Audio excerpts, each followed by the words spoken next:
Good morning, dear students. We shall continue with the topic that we are discussing, nuclear chemistry. Under this, let us study in this class nuclear reactor. Nuclear reactor. A nuclear reactor is a device or furnace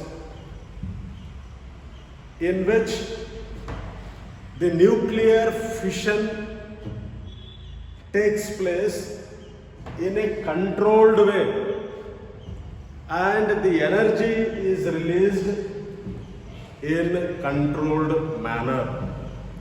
Followed how I defined it. I will define this once again. Nuclear reactor is a device in which the nuclear fission reaction takes place in controlled way and the amount of energy that is liberated is also under control.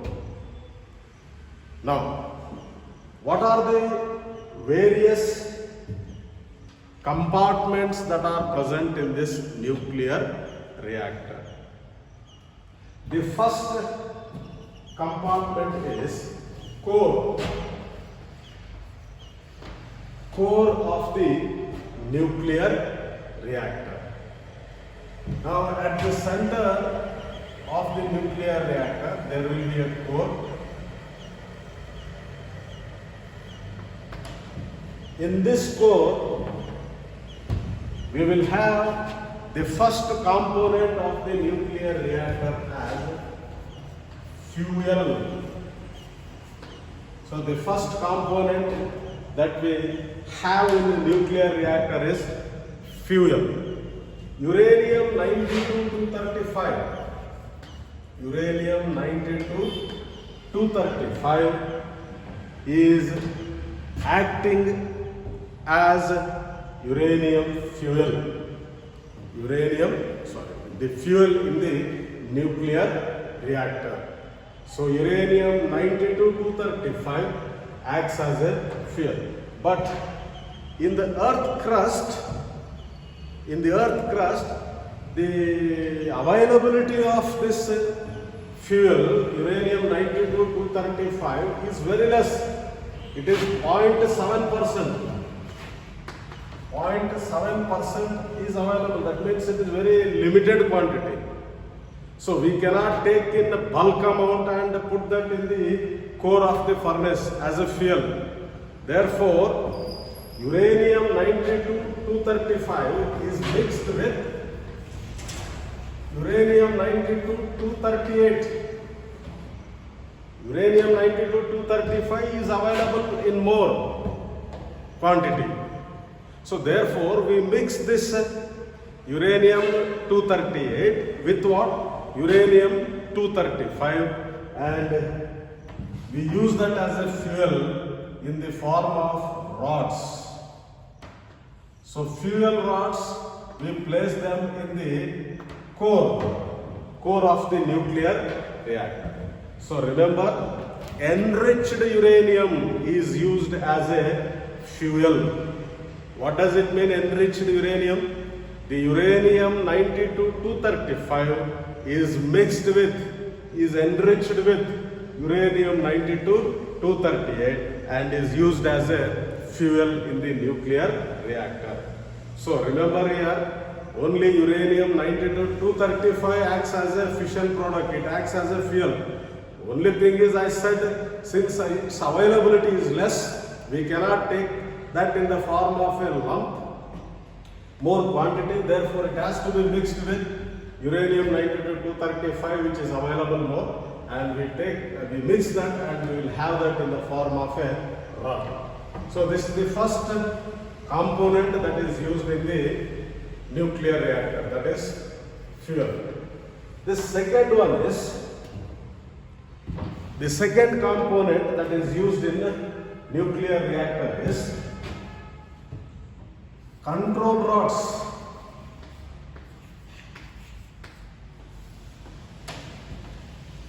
Control rods. Cadmium is used as a control rod. So control rods are made up of what? Cadmium. Cadmium. So what does it mean? Now, when the fission reaction is taking place, we have seen in case of uranium 92 235, when it is fission, when it is bombarded with the neutron, it is producing barium, krypton, plus 3 neutrons it is producing.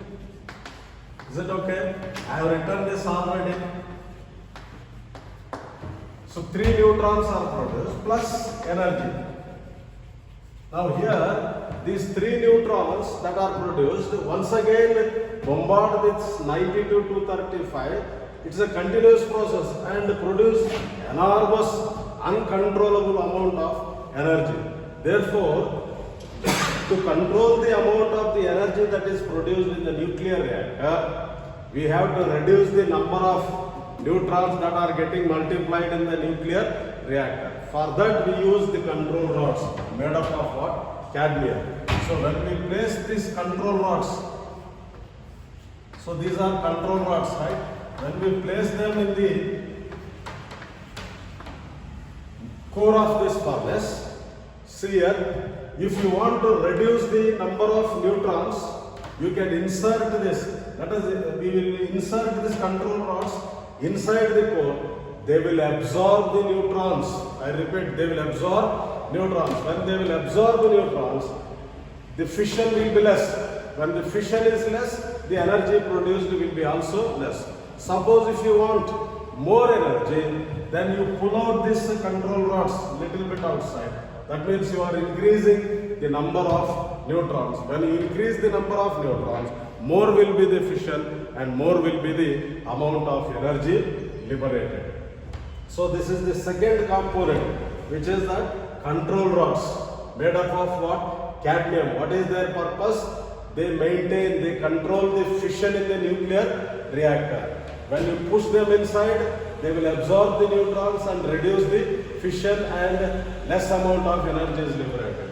If you want to have more energy liberated, we take out this control rod little bit outside. That means you are increasing the number of neutrons.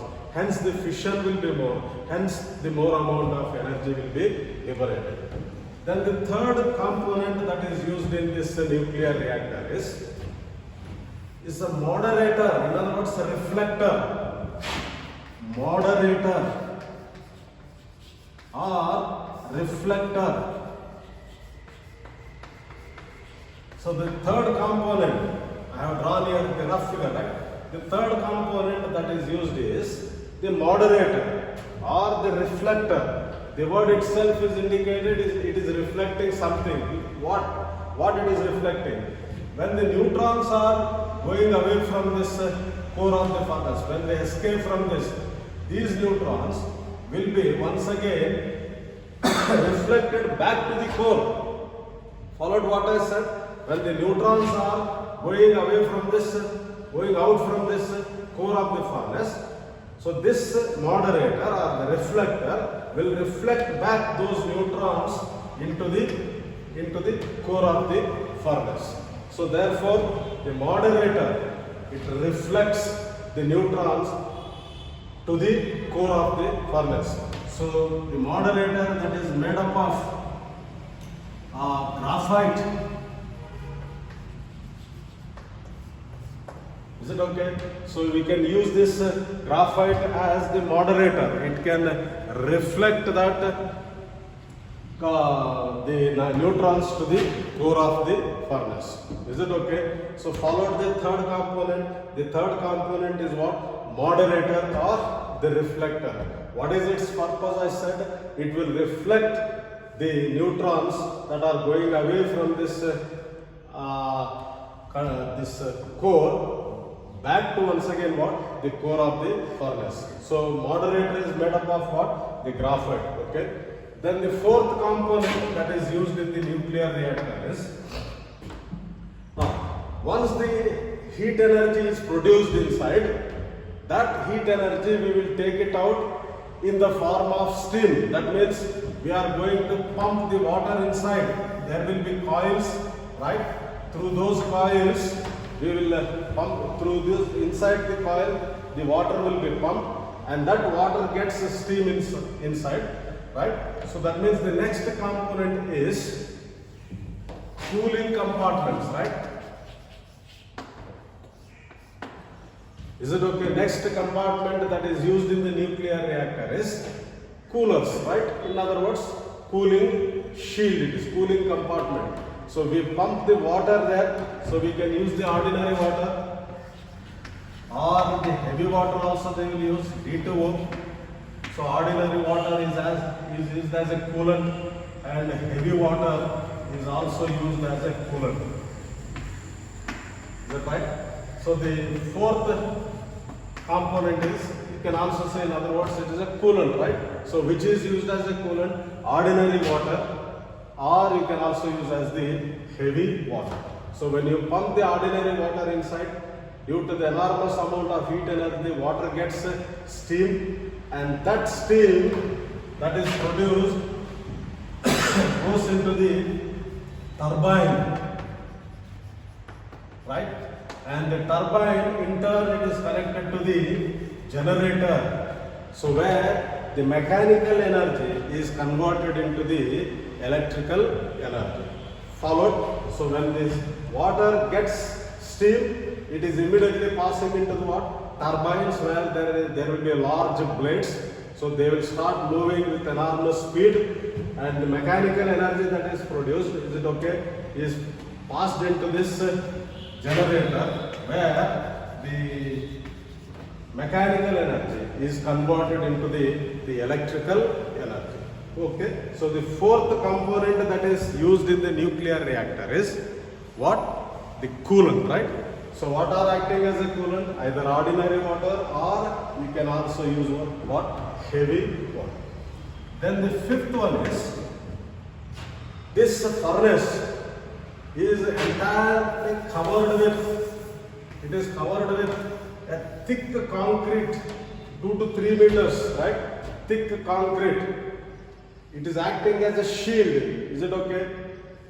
In the vicinity of the nuclear reactor, if there are villages or if there are people living in the vicinity of this nuclear reactor, so they must be protected, right? Because we study in the nuclear reactor, the alpha rays, beta rays, gamma rays, they will be produced. So we have to protect the people from this, the hazardous rays, harmonious rays. Therefore, so to protect the people from this rays, the entire the nuclear reactor is protected or covered with a thick 2 to 3 meters shield made up of the concrete shield it is. Is it okay? And inside once again it will be coated with the lead.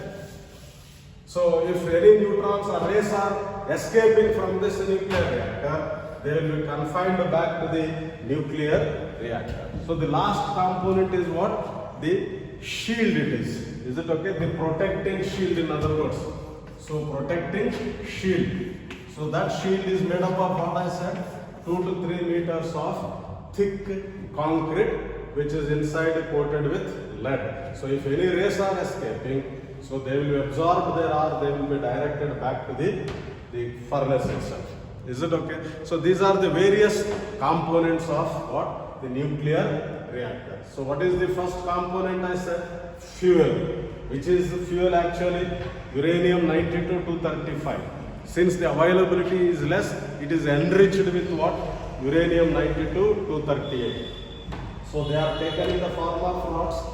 We put them in the core of the furnace. Then second component is control rods made up of cadmium. So they will maintain the amount of energy that is liberated in the core of the furnace. So if you push inside the core of the furnace, they will absorb the neutrons and reduce the amount of the energy, because the fission will be less. So if you want to have more energy, take out these control rods little bit outside. So that means the fission will be more and the energy will be liberated is also more. Then the third component I said moderator or a reflector. Is it okay? So made up of, I said what? The graphite. So here the moderator or the reflector confines these neutrons to the core itself, okay. The next one is the coolant compartment. So whatever the heat energy that is liberated inside, it is taken out in the form of what? Steam. The water is pumped into the coils, so water gets into steam immediately, and that steam passed into the turbines, and later on it is passed into the generator, where the mechanical energy is converted into what? The electrical energy. Then the next compartment I said, okay, the coolant is what? Ordinary water you can use, or heavy water also you can use. And the last compartment, what is this component? The thick shield, thick cover, right? So it will protect the people living in the vicinity of the nuclear reactor from this harmful radiations that are coming out of this nuclear furnace. So this is about the nuclear reactor and its components. Then in the next class we shall discuss what are isotopes and what are their applications. You know the isotopes. What are isotopes? They are the atoms of the same element. They are the atoms of the same element having the same charge number, in other words, same atomic number but different mass numbers. Is it okay? So isotopes definition. For example, if I take oxygen element, it has got O8 and O8 So look at this oxygen element I have taken. It has got two atoms. One is O8 O8 So here the atomic number is remaining same, but their mass numbers are differing. Is it right? This difference in the mass number is due to what? Difference in the number of protons. So isotopes are the atoms of the same element having the same atomic number but different mass numbers. So such atoms are called as the isotopes of an element. So we shall continue with this isotopes in the next class and see what are their applications. Okay. Thank you very much. Till then, take care of.